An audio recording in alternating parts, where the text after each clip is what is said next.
I'm here. Can't you see we're still bombarding? You came... Take care.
Since Sir Divish's colours still aren't flying over Talmberg, I suppose we'll be attacking. Just so. That Ishtvan's a stubborn bastard. Alright, when do we start? There's no reason to wait. Are you really ready? If you need to rest or anything, we can still wait. You won't have another chance until we've won the day. Or until your final rest.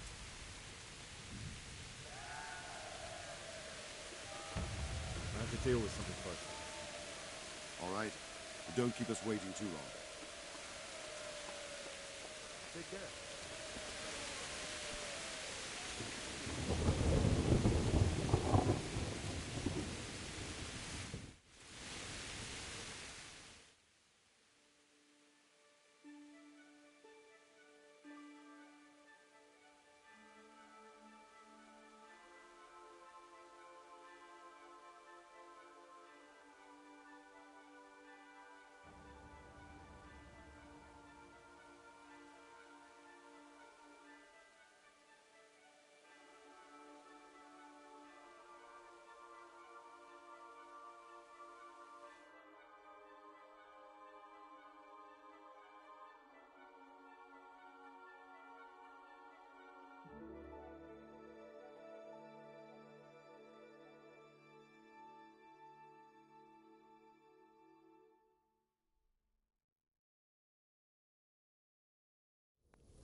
Are we prepared to lay siege?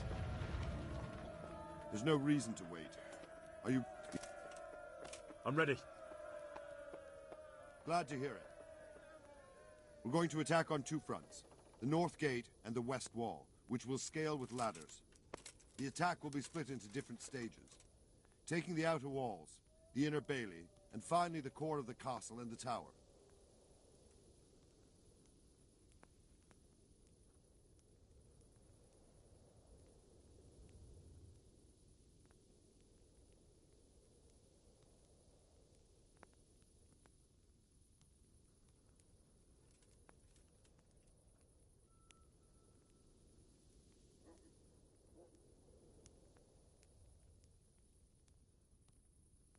How are we going to attack the gate? We'll try to do as much damage as we can with the trebuchet first. Keyser claims he can even hit it directly. Even if that's true, we'll have to charge through a downpour of enemy arrows all the way to the portcullis. Portcullis? Fortunately, it's wooden, so we'll be able to break it down. But dealing with the defense in the bailey won't be easy.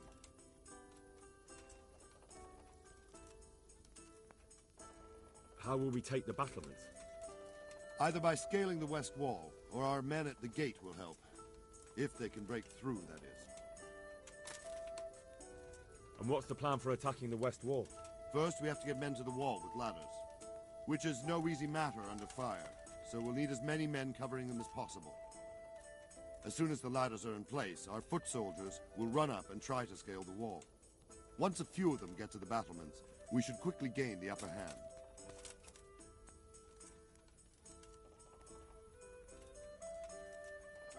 And the inner bailey? That will be tough. Even if we get through the gate and into the outer bailey, we're still a long way from victory. The castle is designed so we'll be like hens in a coop to anyone with a bow on the inner battlements. We'll have to either fight our way through, or somehow get around them. What about the living quarters? There, I'm worried most about the hostages. Once we're inside, Istvan will know defeat is inevitable, but we'll still have to fight for each and every room. I think I've heard everything I need to know. Do you want to join the attack on the walls or on the gate? Remember, many of the Skalitz men will follow you. It could make a big difference. I'll help with the attack on the walls. I'm proud of you, Henry. You've changed from an insolent pup into a tough, reliable fighter. And as God is my witness, we will kick those whore sons' arses. A village lad and an old soldier? This man must be shaking in his boots. If he's not shaking, then he doesn't know what he's got coming. Just one last thing, though. No matter how good the plan is, something always gets fucked up. Keep your eyes open and take advantage of every chance. Help your comrades, and don't go rushing in where you're outnumbered. We have to take the castle gradually, one position after another. I'll remember that. Good luck to you, stripling. Good luck to you, old soldier. Good luck, then.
Sir, we should give the order.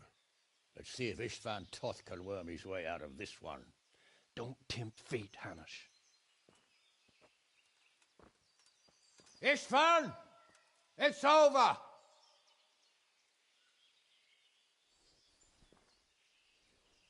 You want us to come and get you? I wouldn't advise that. Your friend Divish wants to see his wife alive again. And Sir Radzig? Are both hostages unharmed? For now, Hanush, unless circumstances change. Well, I'm glad to hear it. My guest is also safe and sound, but he's also quite keen to go home. I imagine you feel the same way. It's been a long time since you warmed yourself at your own hearth. I'm in no hurry. I've plenty of supplies here, grand view and excellent company. What more could I want? Your freedom! Freedom? Freedom to get an arrow in the back? Sir, we're all noblemen here, all bound by honor. I give you my word as a knight and lord, and that of my companions. If you release Lady Stephanie and Sir Radzig, you may leave the castle with your men and go on your way unharmed.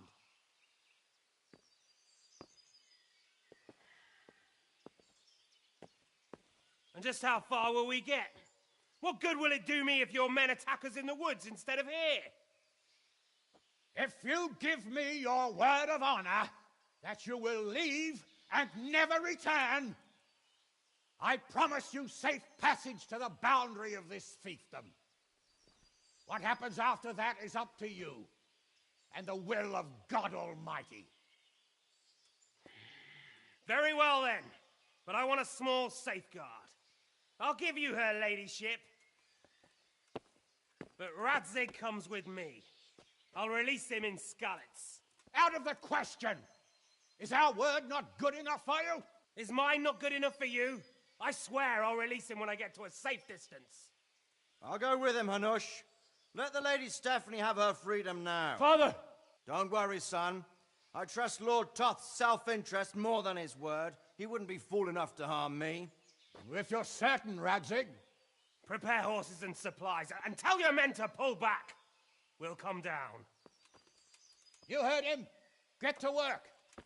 And any man who breaks this truce answers to me. So are you really going to let them go? My word is my bond, Henry. He's a cutthroat and a liar. Good men are dead because of him. What's to stop us from skewering him as soon as he sets foot outside? Our honor. If you let him go, he'll do the same again. Or worse. God's justice will find him. Then, he'll get a taste of my mace. If we break our word of honor, we have none. And without honor, we are nothing. Never fear. Your father will be all right. We'll hunt down those vermin yet.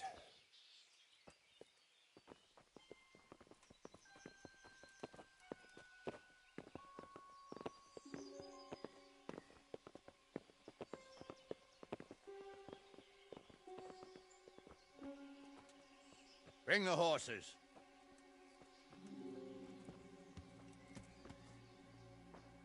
Here she is, as I promised. Not a hair on her head harmed. Divish! Stephanie. Forgive me, husband. I'm sorry. For what? For letting them into the castle. Oh, come now, my dear. You're not to blame. I didn't know who he was. He said he was your friend. Never mind. Did he hurt you? No.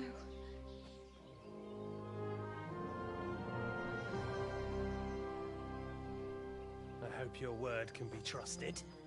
Certainly more than yours.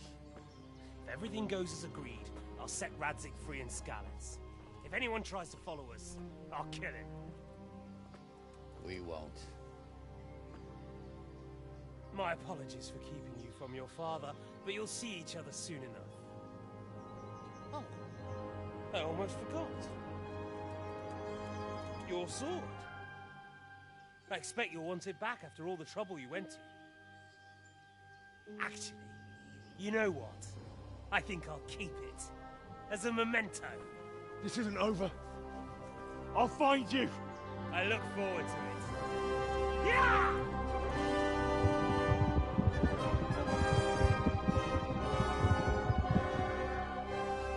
Quick! To the battlements! We have to see which way they go! Oh, they really are heading for Scallops. Mount up, Henry. You've heard what he'll do if we follow them. We're not going to follow them. We just have to collect your father. Or do you want him to walk back here when they release him?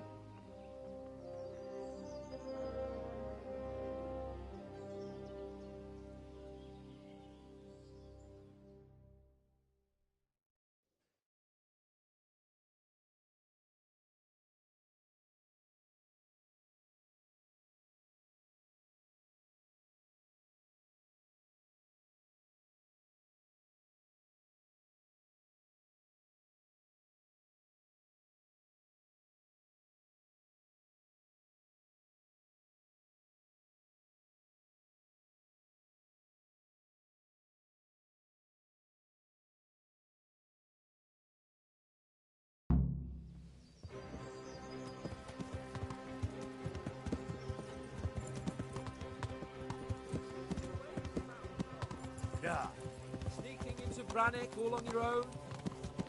Well, what I mean is, hats off to you now. You wouldn't catch me doing that. Truth is, I didn't think much about it. I just felt I had to do it.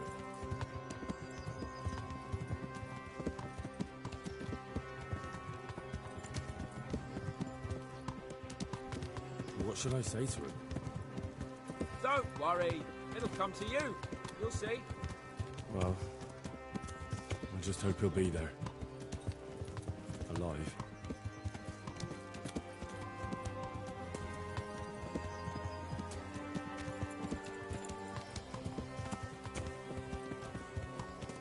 This is quite a turnaround.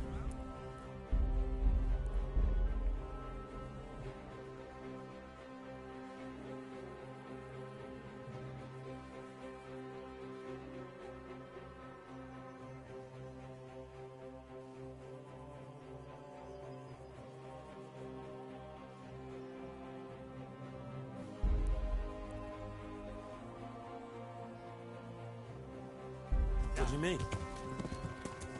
How long have we known each other? A few weeks? Something like that. Before that, I was chasing wenches around Rattay and you were digging turnings. And now look at us. A pair of veterans. I was an apprentice blacksmith, not a turnip digger. Same difference, you silly bugger.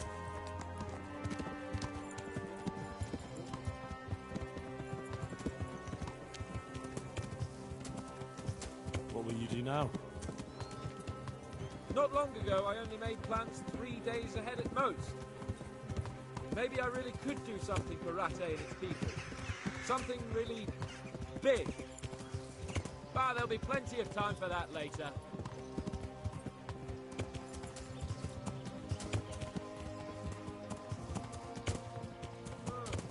What do you think? Will Tom keep his word? The noble, right? Yes. So am I. So Radzig will be there.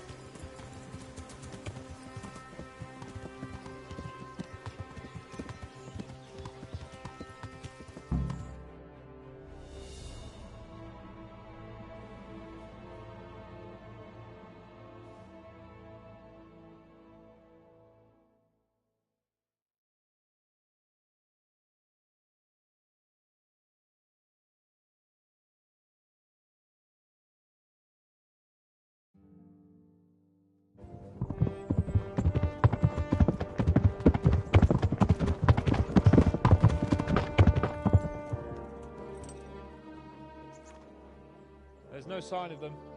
Move on.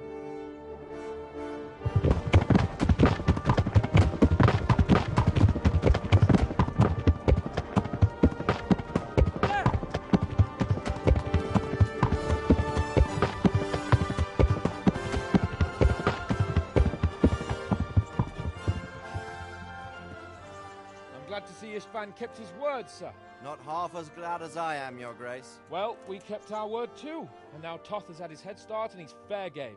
Which way do they go? To the north, but I would be careful, Sir Hans. Fear not, Your Grace. I have twice as many men as he. I won't keep you any longer. I'm sure the two of you have a lot to say to each other. Let's go!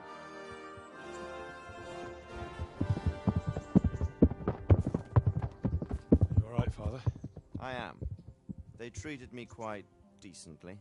Although they did steal my horse, so I'll have to go back on foot.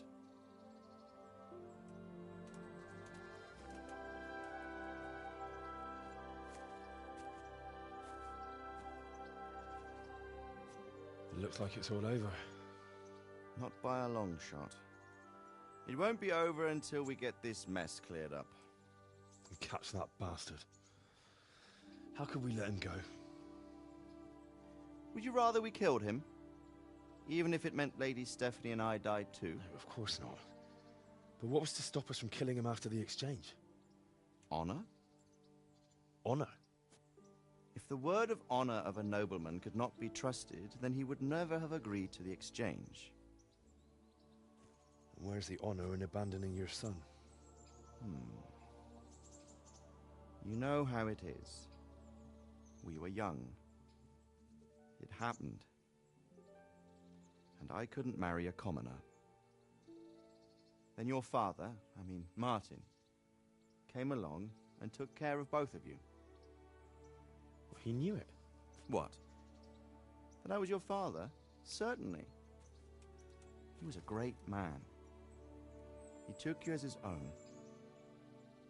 And always kept an eye on you. Of that you can be sure. I know so little about his past. He told you nothing? Oddly enough, even though you don't have his blood, you're very like him. When he was around your age, he became bored of his trade and set out to see the world. He lived through many adventures, even fought in a war. In a war? Yes, in Poland, I believe. And I don't think he cared much for it. That's why he wanted me to stay at home. He spent some time in Prague, then settled in Kuttenberg. But it seems he quarreled with someone there and finally ended up here. You know the rest. I loved him, but even so, I somehow always had a feeling I didn't quite fit in. It was in your blood, I suppose.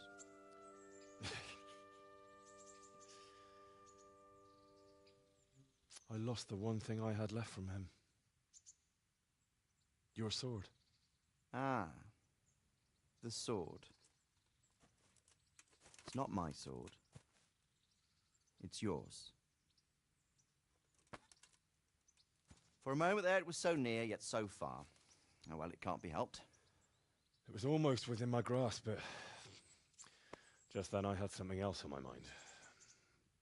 Well, I think we may yet have a chance to get it back. This business with Toth is not yet over, unfortunately. That's a chance I'd welcome. Not just to get the sword, but that bastard Istvan too. And then I'll find that German whoreson who torched Skalitz, and I'll slay him with it. I'll never forget his face. Or his name. Markwart von Aulitz. Those are noble intentions, son. But don't forget there are other things in this world that are worth living for. Like what? Look around you. Blue skies overhead, green grass underfoot, beautiful girls. Good wine, a few good friends, and a fine steed under your backside. Those are things worth living for. Though I can't deny that swine who killed your mother must pay for what he did.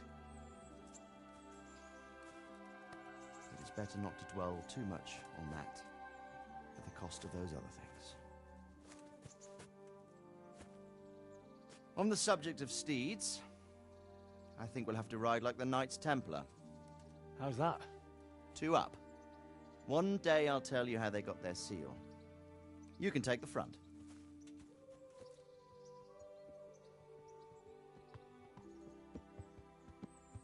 It's like I always imagined it would be, teaching my boy to ride. Although it would be better if you were a little smaller. My word, it's all go today, isn't it? I wonder who this is.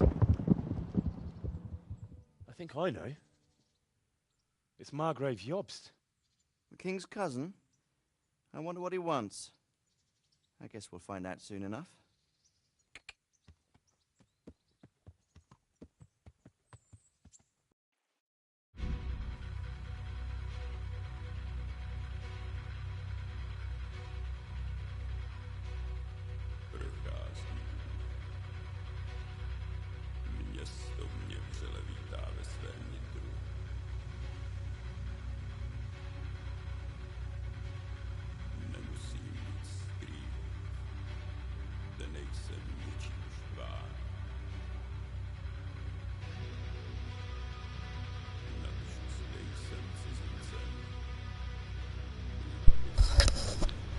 Deliverance. I don't know.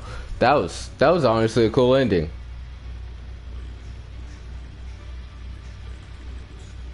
Weird German song. Yeah, no, that was pretty fun. I'm kind of glad I delayed playing this game. I'm glad I bought it. I kind of bought it off of a whim, because I was like, I want to play something I haven't played. And I saw a couple videos. If I ever get a PS5, definitely getting Kingdom Come Deliverance 2. Probably gonna finish Dishonored 2 or Assassin's Creed Unity, one of the two. I just wanted to finish this tonight. For sure gonna replay it. I want to do all of I want to play like Henry, kind of more of a outlaw in the beginning.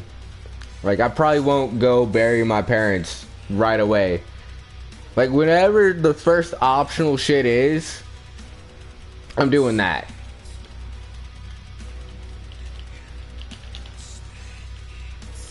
Warhorse form community. Animals. Additional work on DLCs. Also, I'm gonna probably, when I replay it, get a couple of DLCs.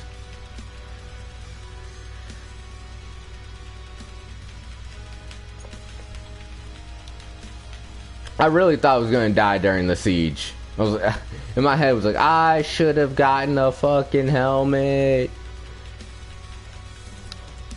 But helmets are for pussies.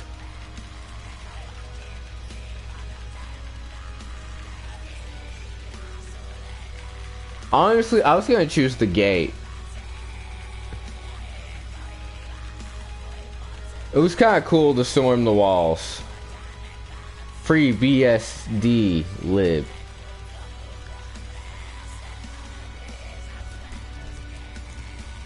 Kingdom Come Deliverance 1403.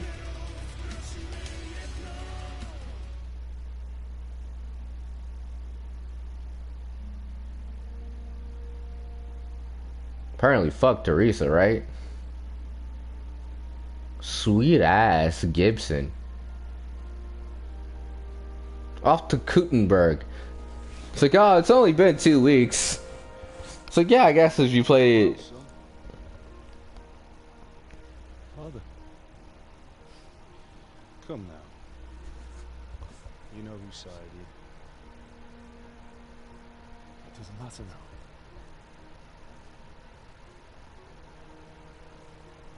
I miss you, Omar. I miss you very much. Oh, this is sad. Be fine. I'm proud of you. For what? I let you down. I lost the sword. I let that bastard get away. Don't be so hard on yourself. A lot of bodies. There's nothing you could have done to save us. And someone has to live and carry the torch. As for the sword, it's just a thing. You didn't want me fighting. Now look at me. Standing up to evil isn't the same as sowing its seeds. You did what was right.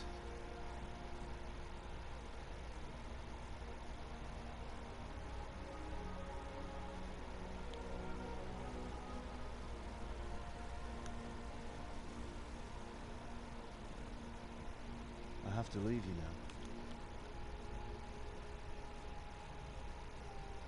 Oh, please. You know Not I want to again. stay.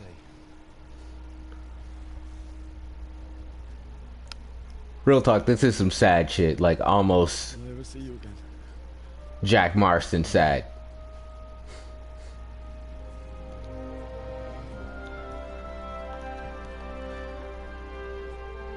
Make her proud. This is like Arthur Morgan dying.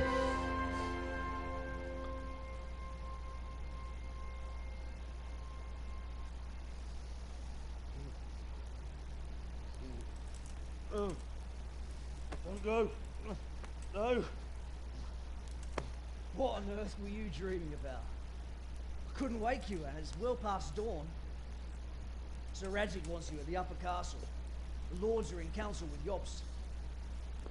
Right. I'll go straight away.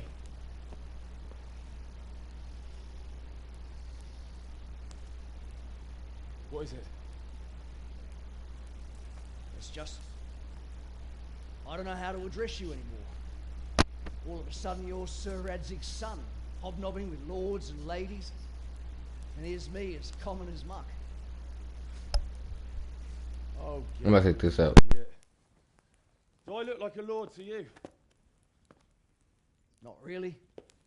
You're as much a lord as I am a nun. And I've never looked good in a habit. Get out of here! Or I'll have you clapped in the stocks.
Good day. Good luck, then.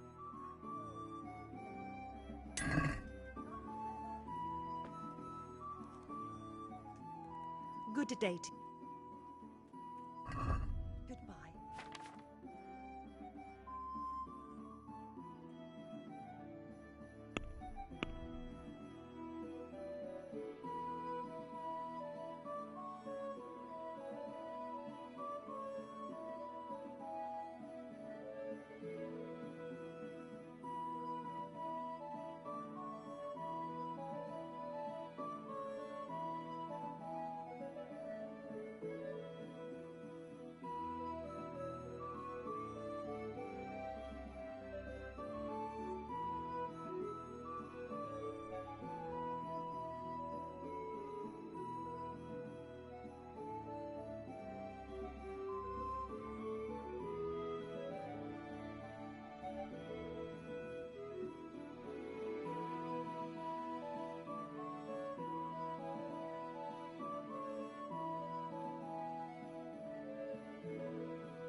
that'll cut you in half, and cucumbers that'll draw what ails you.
Ah, Hal.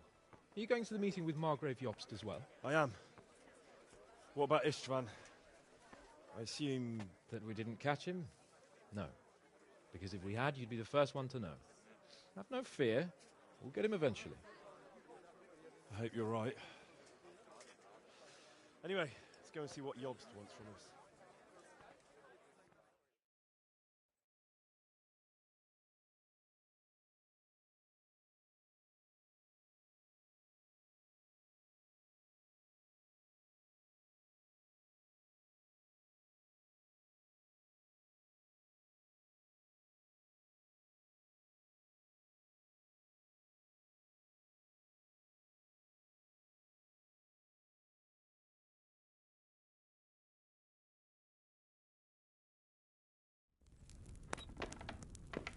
My lords, Christ's blessings on you all. And on you, Lord Capon. And this is my son, Henry. I didn't know you had a son, Sir Redzig. It came as a bit of a surprise to young Henry, too. This gentleman here is John II of Liechtenstein, a member of my council. I'm honored, gentlemen. Come join us. Margrave Jobst was just about to tell us the reason for his visit. Your Grace? I'm sure we're all agreed, Your Graces, that all this unrest must come to an end. This kingdom needs a king. The question is, which king? My cousin, Wenceslas IV, who is being held in captivity. I have to confess, my lord, that your answer surprises me a little. If I'm correctly informed, until recently you sided with your other cousin, Sigismund. That I cannot deny, and I have always stated my position plainly. But times have changed. How have they changed, Your Grace? Sir, there is one thing on which we undoubtedly concur. That King Wenceslas, unfortunately, did not inherit his father's gift for governing. Sadly, his failures have cost Bohemia, the nobles, and our whole Luxembourg family a great deal of money and effort. How did the king let it go so far, damn it? It's in his temperament. He cares only for wine, women, and the hunt. A king, in fact, who never wanted to be king. Then why didn't he just let his brother have the crown? Young sir, the crown weighs heavy when there are duties to be performed, but to surrender it means giving up great privileges too. But he did surrender power to his brother. When things started getting out of hand, Wenceslas appealed to Sigismund for help in restoring order. What, you're saying Wenceslas invited him here? This is starting to make my head spin. Actually, it makes sense when you think about it. Sigismund wanted to re-establish the power of the whole House of Luxembourg. He thought if he helped Wenceslas win the imperial crown, in return his brother would help him become the king of the Romans, and leave the actual reign of Bohemia and the empire to him. Sigismund would govern, while Wenceslas could carry on doing what he was best at, enjoying the life of the imperial court. Why wasn't Wenceslas crowned Holy Roman Emperor long ago? He was already elected King of the Romans. All he had to do was go and let the Pope put the damn imperial crown on his head. Who knows? Maybe he'd prefer hunting and consorting with bathhouse wenches to spending time with the Pope. Well, so would I must admit. Sigismund's plan seemed sound enough, but it didn't quite work out, did it? It worked for a while. He and his brother reached an agreement. Sigismund took over administration of the kingdom and began planning Wenceslas's journey to Rome for the imperial coronation. But then Wenceslas realized he would just be a puppet with a crown. I must say, Margrave Jobst, Wenceslas and Prokop behave rather like naughty children in need of a good clout about the ears. Sigismund would agree. He was already planning his rule of Bohemia, and all of a sudden, the rug was pulled from under him. I'd say he lost his patience and decided he'd drag Wenceslas to the coronation kicking and screaming if he had to. Just like a naughty child, as you say. So he abducted him and your brother Prokop too, if I heard correctly. Correct. And you helped him do it, if I heard correctly. Yes, your graces, it's true. I was there when Sigismund abducted Prokop. I thought everything could somehow be settled, that we could make my brother see sense. But Sigismund just wanted to put an end to the dispute once and for all, whatever the cost. There was nothing I could do to stop him. And that's one of the reasons why I'm here. The worst of it is that it was all for nothing. Instead of putting a stop to the revolt, it escalated it, and the result is this chaos we have today. That's true enough, sir. But I must admit now, I'm not sure what your position is. The king is incompetent, but we must protect him? The simple truth, gentlemen, is that for all of Wenceslas's faults, we have no one else. So we'll have to make do with his idleness. People like him, though. But what can we do now? Sigismund has the League of Lords behind him. Otto von Bergolf, Heinrich von Rosenberg. The situation has gotten completely out of control. Now even the nobles of the League of Lords are realizing that Sigismund wasn't the right choice. So now Bergolf is on your side. Are we to assemble an army together with him and face Sigismund on the field of battle? We're not in Hungary now. Such affairs may be settled elegantly, without unnecessary hostilities or expenses. I have negotiated an alliance with the Hungarian bishops, the Polish, and of course the Czech nobility, against Sigismund. Every day he is losing the ground under his feet, and that's why I need your help too.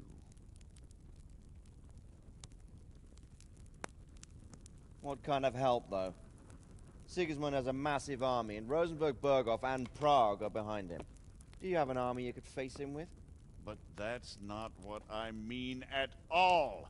There's been a revolt against Sigismund in Hungary, partly due to my efforts. And now he'll have to choose whether he wants to gain the Bohemian crown, which is a very risky enterprise, or hold on to the Hungarian one. He can't have both. And there's a tough struggle awaiting him in Hungary. I'm not sure he'll win, and Rosenberg and Berghoff know it too. They're not stupid. If the Bohemian nobility stands together, they will turn. We are men of little consequence, Margrave.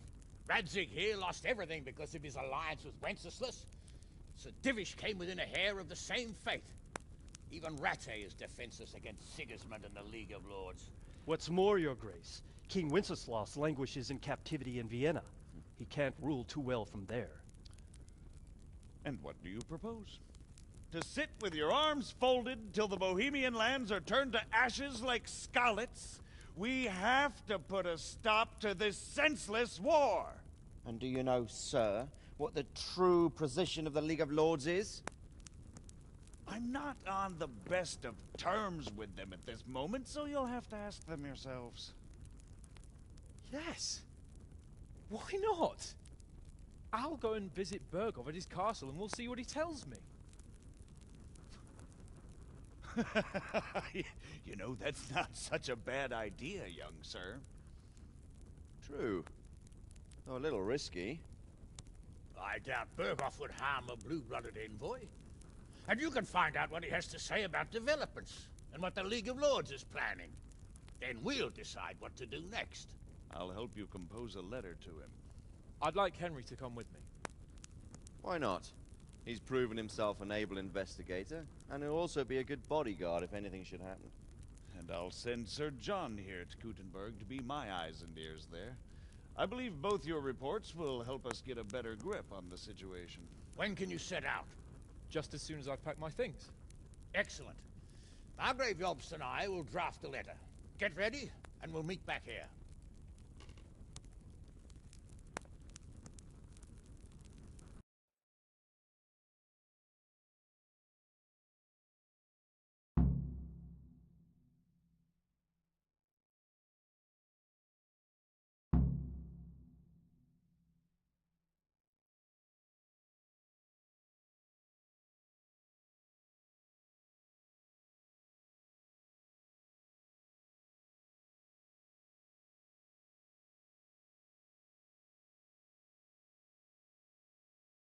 We have to ask in a way that won't leave Sir Capon being run out of the castle with a whip. Exactly. How about writing that you're concerned about current events and that you want to see things settled peaceably, and then ask the opinion of the League of Lords? Very well said, sir. And what they want to do about freeing King Wenceslas. Whether they think liberating King Wenceslas IV might contribute to resolving the dispute? And what they plan to do about the god-awful mess in this country. What steps they envisage taking to end the pillaging of Bohemia by foreign armies? I couldn't have put it better myself. Well, I'd also venture to suggest one more. What is their stance on that is, the initiatives of Margrave Jobst of Moravia and a large part of the Bohemian nobility? Whether they plan to take action against them or support their efforts? Read my thoughts, sir. It has to be Jobst.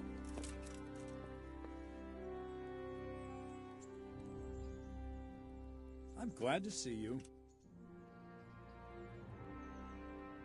Can I ask...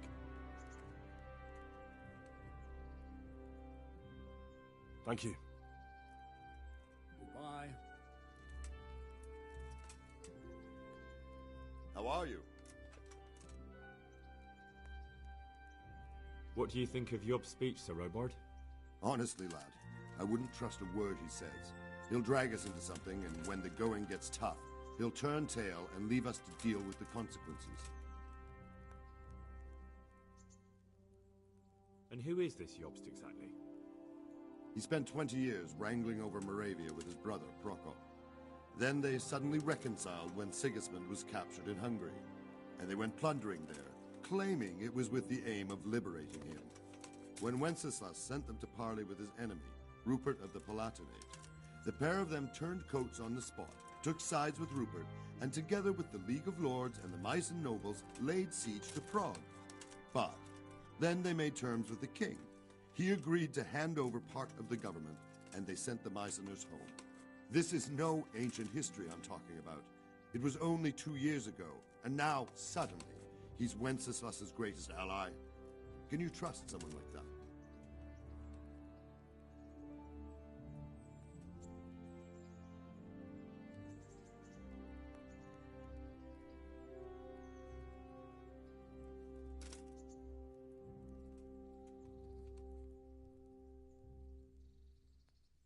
What about the League of Lords and Bergo? What are their objectives? Whenever the king is weak, the nobility tries to grab as much as it can. Not for the good of the country, of course, only for themselves. The League of Lords is full of men like that. When the king was captured the first time, they released him only after he nominated them to high office and ceded some of his power to them. Now that he's held captive a second time, they run the country at Sigismund's behest. Bergov is the highest vice-chamberlain in the land. As soon as the king was captured, he declared a pogrom on the Jews and raised the tax dues of towns and monasteries. Watch your step with him.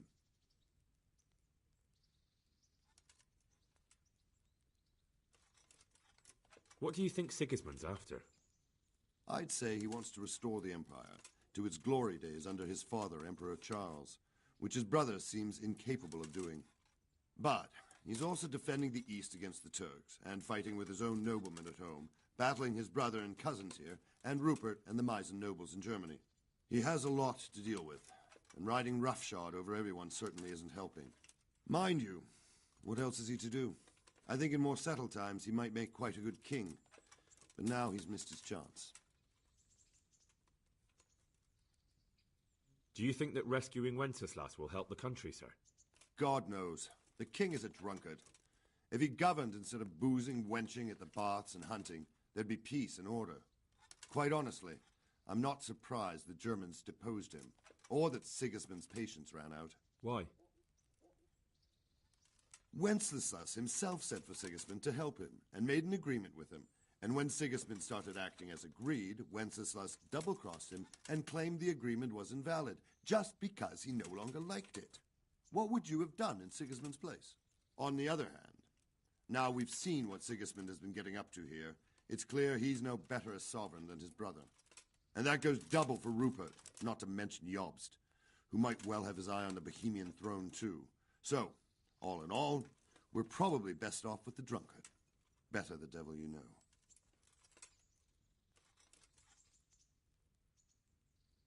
And what about Prokop? Well, he stayed on the king's side, for most of the time at least, largely because they're birds of a feather. He's not keen on governing either, but woe betide anyone who tries to take control away from him. Then he would turn on his own brother, literally. He often behaves like a rebel, just in grander style.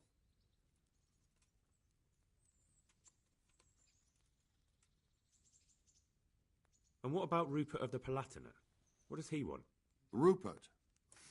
He appointed himself king of the Romans, and ever since then he's been making the tactical moves of a coward who's not sure what to do. If Wenceslas were a man worth his salt, he'd have dealt with him long ago. But then, if Wenceslas was any use, he wouldn't be languishing behind bars in Vienna right now.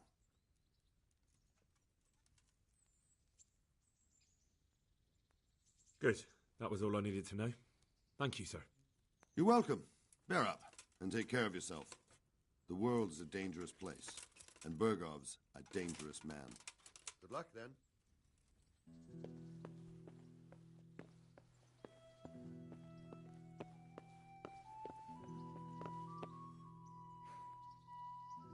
God's blessings. What can I do for you?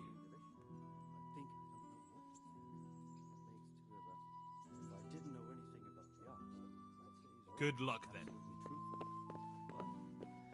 I've heard too much about him already. Likewise.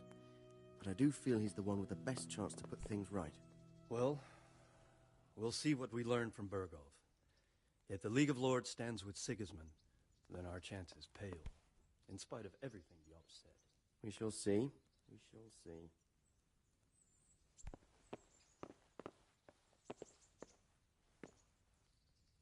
So, it looks like you're off on a mission. Yes, I can't wait. I don't want to dampen your spirits, my boy, but watch out. These are evil times, and who knows what can happen along the way. Not to mention that Bergov is no saint. Don't worry. I know.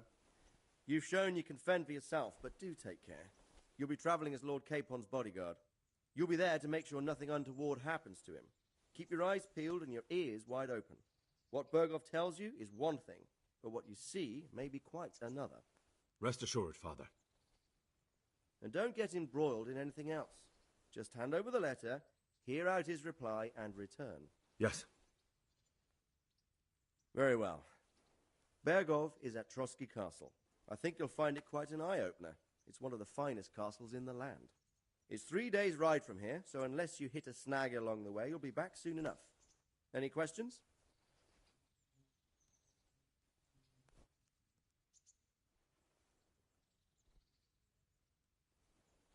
I'm a bit concerned so many people seem to think so little of King Wenceslas.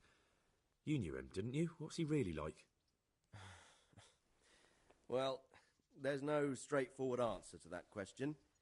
He certainly makes a great hunting and drinking companion, but he can be very fiery and impetuous when things don't go how he'd like them. He never had much of a head for high office. He finds it tiresome. But once a man's grasped the scepter, it's hard to let it go again. You can't just abscond. You've seen for yourself what happens when he disappears for a few months. Better a bad but legitimate king than a bloody war over the throne. Who is he really, this Jobst? The cousin of King Wenceslas. He's the Margrave of Moravia. I admit I don't know what to make of him myself. Until recently, he was allied with the League of Lords. For a time, he even served Rupert of the Palatinate against the king. And now suddenly, he's reversed his position.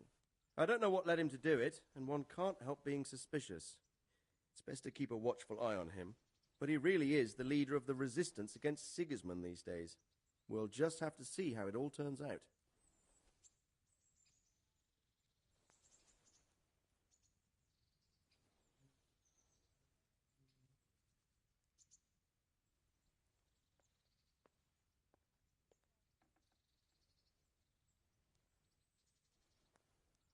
I don't know all that much about Sigismund. He's the king's younger brother and king of Hungary in his own right. 7 years ago, he led a crusade against the Turks and was defeated at Nicopolis. Some say it was due to the recklessness of the French knights, most of whom were mercilessly slaughtered. Sigismund is ambitious and capable. He might well make a better ruler than Wenceslas, but he's arrogant, and to our misfortune, brutal. Not long ago, he himself was held captive by the Hungarian nobility. They dislike him as much as some of the Czech and German noblemen do his brother Wenceslas. Ironically, Wenceslas joined forces with Jobst to liberate him. And now this is how Sigismund repays his brother. There's no doubt about it, God does move in mysterious ways.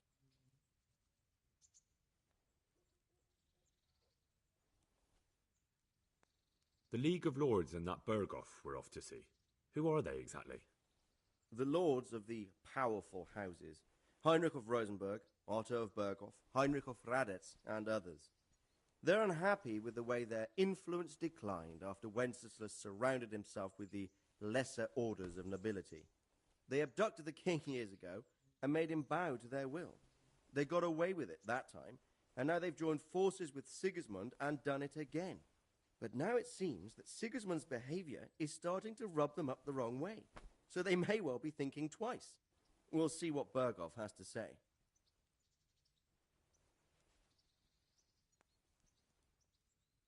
I'm getting a bit lost in the Luxembourg lineage.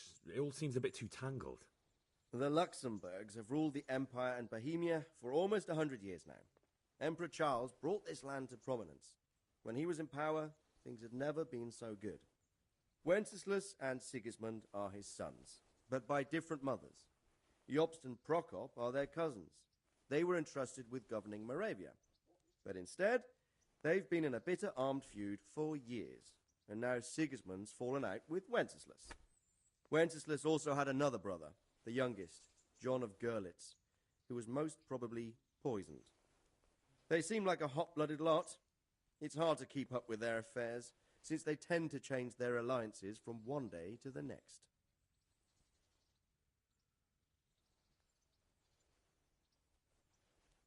Who is this Prokop that Job spoke of? Jobst's brother, the king's cousin. He and Jobst warred over Moravian supremacy for years. Then they were allies for a while, betrayed Wenceslas and sided with Rupert of the Palatinate. But after Sigismund abducted Wenceslas, Prokop fomented a revolt against him, and Sigismund had him captured.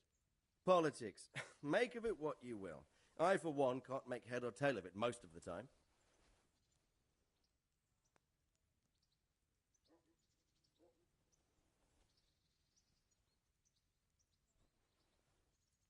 That young man, Sir John of Liechtenstein. Why is he here?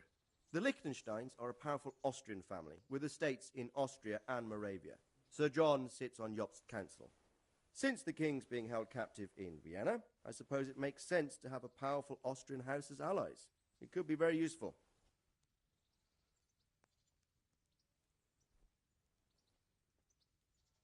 Rupert of the Palatinate. That's a name I hadn't heard before today. Rupert is the Prince Elector of the Palatinate. What's a Prince Elector? The Prince-Electors are dignitaries of the Holy Roman Empire who have the right to elect the King of the Romans, who would then be crowned Holy Roman Emperor by the Pope. Rupert took the title for himself with the help of 3 other Prince-Electors, even though Wenceslas had already been appointed.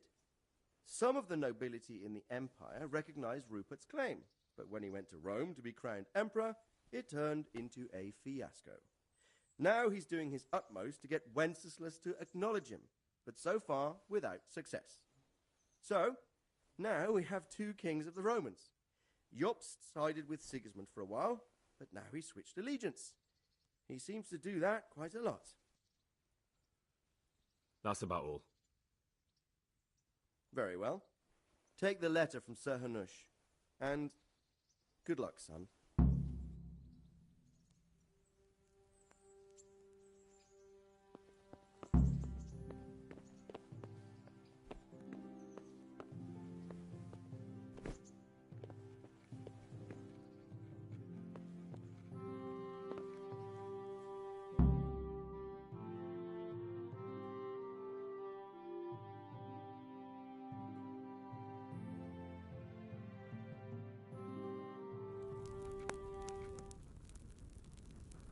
I believe we have written it well, gentlemen. Without a doubt. No one could deduce from this whether we are Sigismund's allies or foes. I must travel back to Brno now, but soon I will go to Brandenburg and I will stop here on the way back. By then, Sir Capon should be back and we can discuss how to proceed. Right. Before you leave, my lord, there is one thing that gives me no rest. Why did Sigismund come as a foe? It makes no sense. If I may, sir, I think I can explain. Oh, please enlighten us, young sir. I live not far from Hungary, where Sigismund reigns. It is a savage country, and the constant war with the Turks has hardened the people. They need a monarch with an iron hand. So when Sigismund felt the wind of revolt, he reacted as he would at home. Only what works on the Hungarian nobles does not work here in Bohemia. Bringing order is one thing, but slaughtering and pillaging with a horde of barbarians quite another. What purpose does that serve? But Sigismund did give the Bohemian nobles a chance to take his side. It was only when they refused his ultimatum that he lost patience and took to the sword. As for the barbarians, he could afford nothing better. The Hungarian nobility would gain nothing from joining his campaign in Bohemia. He didn't have enough coin for a regular army, and so he recruited the Cumans. What he does not pay them, they make up for in plunder. But in the end, he didn't have enough to even satisfy the Cumans. That's why he raided Gutenberg and Skalitz. He wanted the silver. That makes sense. My lords, how's the letter coming along? It's done. Then we can be on our way. Now remember what we said, boy. All you have to do is deliver the letter, listen to the answer, and come back here. Don't provoke Berghoff in any way. Provoke? Me? Never, Uncle. We'll be back in a few days. Farewell, your graces. Come, Henry, my men are waiting. I wish you Godspeed.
The epilogue.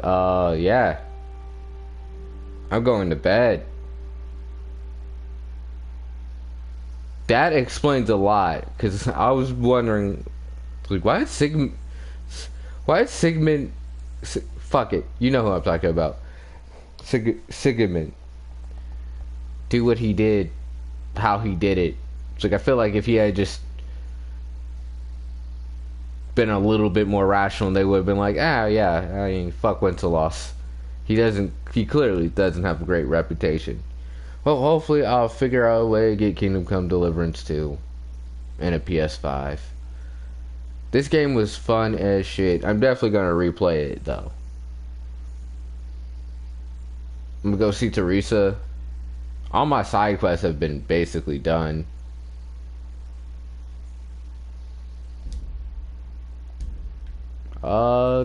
Good night.